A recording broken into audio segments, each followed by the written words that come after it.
ধন্যবাদ মিডিয়া বন্ধুকে।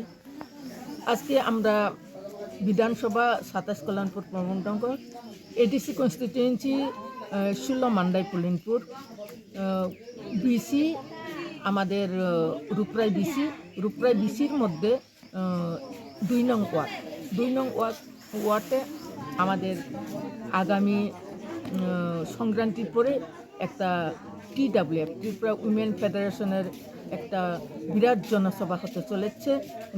মেগা মাস গ্যাদারিং কুমলিঙ্গে হবে। সেটার ডেট আমরা এখনও ঠিক করিনি। ইদানিং এর মধ্যে আমরা প্রেস মিডিয়ার মাধ্যমে এবং প্রেস ব্রিফিংয়ের মাধ্যমে আমরা ডেট জানিয়ে দেব সবাইকে।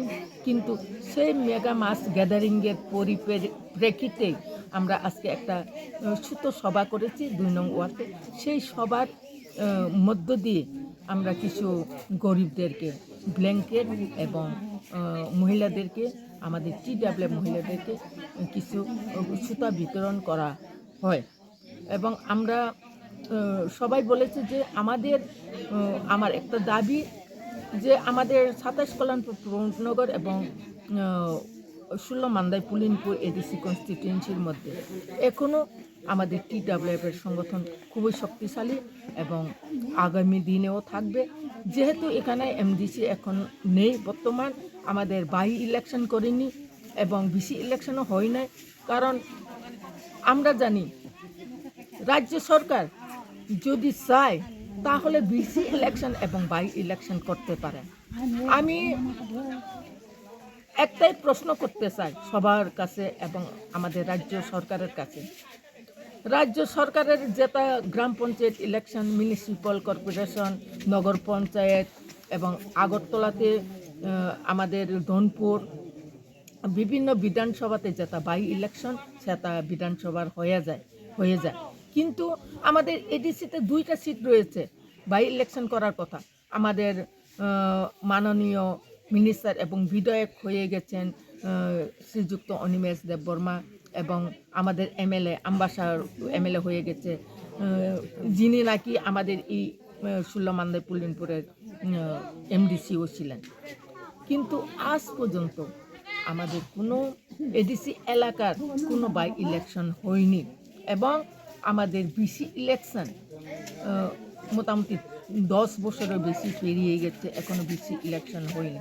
সেই জন্য আমাদের গ্রাম অঞ্চলে বিসি এলাকাতে কোনো উন্নয়নমূলক কাজ হয়নি। সেটার জন্য আজকে সবাই ক্ষেপে আমাদের টিপ্রামথা দলে এবং আমাদের মহারাজা ভূভাগ্রা শ্রী শ্রী প্রদ্যুৎ বিক্রম কিশোর মানিক্যকে সবাই ভালোবাসে এবং বিশ্বাস করে আমরা এই মহারানী আমাদের এই মান্দাই পুলিনপুর এলাকার এখনও আমাদের সংগঠন টিপ্রামথা এবং TWF-এর সংগঠন খুবই শক্তিশালী আমি দাবি করি এবং যে কোনো এক ডাকে আমরা সবাই আমাদের মায়েদেরকে মহিলাদেরকে পাই। যেটা আমি একটা কথা বলতে চাই, আমাদের মাননীয় মুখ্যমন্ত্রী আমি খুবই শ্রদ্ধা করি। যে কোনো মিছিল মিটিংয়ে গেলে ওনার একটাই বক্তব্য থাকে যে আমাদের মাতৃভাষা ককবরককে আমরা দাবি করেছিলাম দীর্ঘদিন ধরে।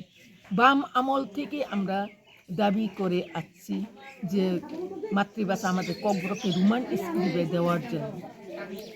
আমরা যারা ককবরকবাসী আমরা কোনো দিন অন্য মাতৃভাষাকে ছিনিয়ে নেওয়ার চেষ্টা করিনি।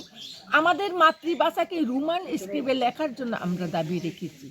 সেটা দেওয়ার কিসের অসুবিধা আমি জানি না, কিন্তু আমাদের সুবিধার সেটা চাই না।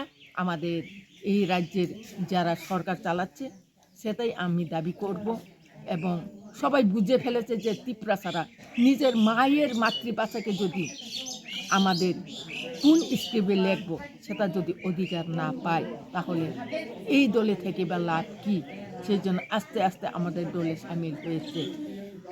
আজকে আমি অনুরোধ করব আমাদের এই রাজ্যের প্রশাসন যারা চালাচ্ছেন আপনারা চিন্তা করবেন, আমরা কেউর বিরোধিতা নয়, কেউর বিরোধী নয়, আমাদের অধিকার আমরা চাওয়ার আমাদের কর্তব্য।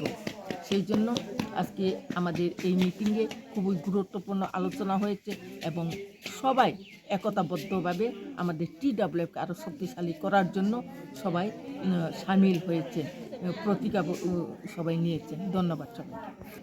আজকে আমাদের এখানে ছোট্ট ওয়ার্ড, যেহেতু এখানে আমাদের 100 জন মহিলাকে আমরা সুতা দিয়েছি, যেহেতু ছোট্ট একটা ওয়ার্ড ছিল, 2 নাম্বার ওয়ার্ড, আর কম্বল আমরা মাত্র 10 জনকে দিতে পেরেছি। যেহেতু আমাদের ক্ষমতা নেই, আমাদের হাতে কোনো ফান্ড নেই, সেই জন্য আমরা 10 জনকে, আমরা যারা গরিব, একদম বাজারে কিনতে পারে না, একদম গরিব, গরিব বললে একদম গরিব হয় আমাদের ত্রিপুরা ছাড়া, সেই জন্য সেই গরিবদেরকে আমরা বাছাই করি, আমরা 10 জনকে কম্বল দিয়েছি। আরও আগামী দিনে আমরা চেষ্টা থাকবো আরও দেওয়ার জন্য। ধন্যবাদ।